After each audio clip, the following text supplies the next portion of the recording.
పితా పుత్ర పవిత్రాత్మ నామమున ఆమెన్. ప్రభు నందు ప్రియ విశ్వాసులారా, నేటి మొదటి పట్టణము అపోస్తుల కార్యములు 20వ అధ్యాయము నుండి తీసుకొనబడింది. నేటి మొదటి పట్టణములో పౌలు గారు తన యొక్క 3వ మిషనరీ జర్నీలో మిలేతు అనే పట్టణంలో ప్రవేశించి సువార్త పరిచయం చేశాడు.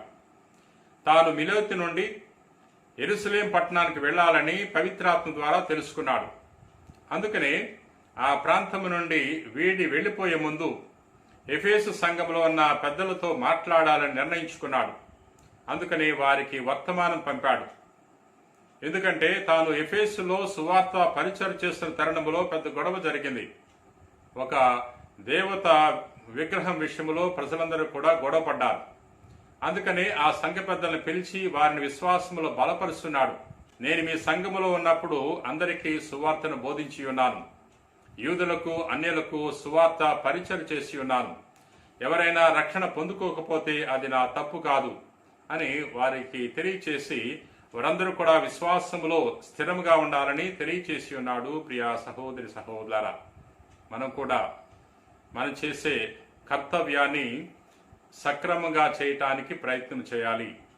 దైవ చిత్తాన్ని తెలుసుకుని దైవ చిత్త ప్రకారముగా మనము నిస్వార్థ బుద్ధితో పనిచేయటానికి ప్రయత్నం చేయాలి. ప్రియా సహోదరి సహోదరులారా, దేవుడు మనందరికి కూడా రకరకాల పనులు అప్పచెప్తున్నాడు. కొంతమందికి సువార్త పరిచయం చేసే పనులు అప్పచెప్తున్నాడు. కొంతమందికి విద్యను బోధించే బాధ్యతనిస్తున్నాడు. కొంతమందిని డాక్టర్స్ గా దేవుడు ఎంచుకుంటున్నాడు. ఇంజనీర్లుగా దేవుడు ఎన్నుకుంటున్నాడు. కొంతమందిని మఠకన్యలుగా ఎంచుకుంటున్నాడు. ఈ విధంగా దేవుడు ఒక్కొక్కరిని ఒక్కొక్క పనికి ఎన్నుకుంటున్నాడు. ఆ పనిలో దైవ చిత్తం తెలుసుకోవాలి. మనము చేసే ఉద్యోగములో వ్యాపారములో దైవ చిత్తం తెలుసుకుని దైవ చిత్త ప్రకారంగా మనం చేసినట్లయితే మనము దేవుని యొక్క కార్యాన్ని నెరవేర్చినట్లే. ప్రియా సహోదరి సహోదరులారా, పౌలు గారు తెలియజేస్తున్నాడు, దేవుడు నన్ను ప్రత్యేకతముగా ఎన్నుకున్నాడు. క్రీస్తు సువార్తను బోధించాలని దేవుడు నాకు బాధ్యతనిచ్చాడు. ఈ పని చేయకపోతే నా జీవితానికి అర్థం లేదు. ఈ సువార్త బోధిస్తేనే నా జీవితానికి ధన్యత అని తెలియజేస్తున్నాడు. అదే విధముగా మనము కూడా దేవుడు మనకు అప్పగించిన పనిని తూచా తప్పకుండా దేవుని చిత్త ప్రకారముగా మనము నెరవేర్చినప్పుడు మన జీవితానికి ధన్యత ఉంటుంది. ప్రియా మిత్రులారా, నేటి సువార్తలో యేసు ప్రభు తన శిష్యుల కొరకు ప్రార్థన చేస్తున్నారు. యోహాను సువార్త 17వ అధ్యాయము 1వ వచనం నుండి 11వ వచనం వరకు, నేను వారి కొరకు ప్రార్థించుచున్నాను, లోకము కొరకు కాక నీవు నాకు అనుగ్రహించిన వారి కొరకు ప్రార్థించుచున్నాను. ఎలయనా వారు నీవారు. నా సర్వస్వము నీది, నీది అంతయు నాది. నేను వారి యందు మహిమ పరపబడితిని. నేను ఇక ఈ లోకమున ఉండను, కాని వారు ఉందురు. నేను నీ యొద్దకు వచ్చుచున్నాను. పవిత్రుడవైన తండ్రి, మనవలే వారు ఒకరుగా ఐక్యమై ఉండినట్లు నీవు నాకు వసగిన వారిని నీ నామమందు సురక్షితముగా ఉంచును. ప్రభువునందు ప్రియా విశ్వాసులారా, యేసు ప్రభు తన యొక్క వీడ్కోలు ప్రసంగములో ఈ విషయాలు తెలియజేస్తున్నాడు. వారందరూ కూడా సురక్షితముగా ఉండాలని, వారందరూ కూడా ఐక్యమై జీవించాలని ప్రభు తండ్రిని ప్రార్థన చేసి ఉన్నాడు. ప్రియా సహోదరి సహోదరులారా, ప్రభు తన శిష్యుల నుండి భౌతికంగా వీడి వెళ్లిపోయే ముందు ప్రభు వారికి అనేక విషయాలు తెలియజేశాడు. వారు శ్రమలు అనుభవిస్తారని, కష్టాలు అనుభవిస్తారని, అటువంటి సమయంలో వారు ధైర్యంగా ఉండాలని, తన మీద ఆధారపడి జీవించాలని ప్రభు తెలియజేసి ఉన్నాడు. ఈ ఐకమత్యము చాలా అవసరము.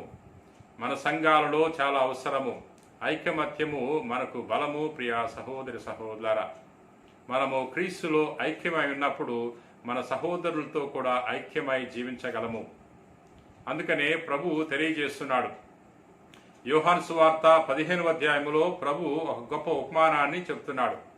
నేను ద్రాక్షవల్లిని, మీరు రెమ్మలు. నాయందు ఉండే రెమ్మ అధికముగా ఫలిస్తుంది, నాయందు ఉండని రెమ్మ ఎండిపోతుంది. మనందరూ కూడా ప్రభు నందు ఉండాలి, ప్రభుతో ఐక్యమై ఉండాలి. ప్రభు చెంత ఉన్నప్పుడు, ప్రభు మీద ఆధారపడినప్పుడు మనకు జీవం వస్తుంది. ఈ ద్రాక్ష రెమ్మ వలె మనం కూడా ఫలిస్తాం. ప్రియ సహోదరి సహోదరులారా, యోహాను సువార్త 16వ అధ్యాయములో ప్రభు తెలియజేస్తున్నాడు. తన యొక్క వీడ్కోలు ప్రసంగములో భాగముగా తెలియజేస్తున్నాడు.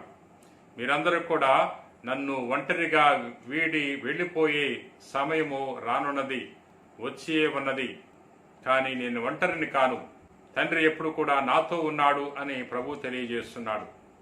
యేసు ప్రభు తండ్రితో ఐక్యమై జీవించాడు కాబట్టి ఈ లోకములో తాను అన్ని శ్రమలు భరించగలిగాడు. ప్రియా సహోదరి సహోదరులారా, తండ్రితో ఐక్యమై ఉండి యేసు ప్రభు ఈ లోకాన్ని జయించాడు.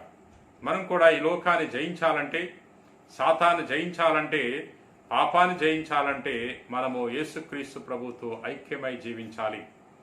ఈ లోకములో మనము చేసే పనిలో విజయాలు సాధించాలని ప్రయత్నం చేస్తున్నాం. మనం చేసే పని ఫలించాలంటే తప్పకుండా మనము ప్రభుతో ఐక్యమై జీవించడానికి మనందరూ కూడా ప్రయత్నం చేయాలి. ప్రార్థన చేసుకుందాం. ప్రేమ కలిగిన ప్రభువా, దయగిన సర్వేశ్వర ప్రభువా, నేను స్తుతిస్తున్నాం, మహింపరుస్తున్నాం, గణపరుస్తున్నాం. ఓ ప్రభువా, నేటి సువార్తలో నీ కుమారుడు యేసుక్రీస్తు ప్రభు తన శిష్యుల కొరకు ప్రార్థిస్తున్నాడు. వారందరూ కూడా ఐకమత్యంతో జీవించాలని ప్రభువా, మా సంఘాలకు ఐకమత్యం దయచేయండి, మా కుటుంబాలకు ఐకమత్యం దయచేయండి. మేము ఎల్లవేళలా నీతో ఐక్యమై జీవించి ఈ లోకములో ఫలించే వాక్యాన్ని దయచేయమని వేడుకుంటున్నాం. ఓ ప్రభువా, ఈరోజు నీ వాక్యాన్ని ఆలకించి ఎవరెవరైతే తమ యొక్క దేన విన్నపాలను నీ పాదాల చెంత ఉంచుతున్నారో వారి యొక్క విన్నపాలను దయతో మన్నించమని మా నాథుడైన క్రీస్తు ద్వారా మనవి చేయుచున్నాం తండ్రి. ఆమెన్.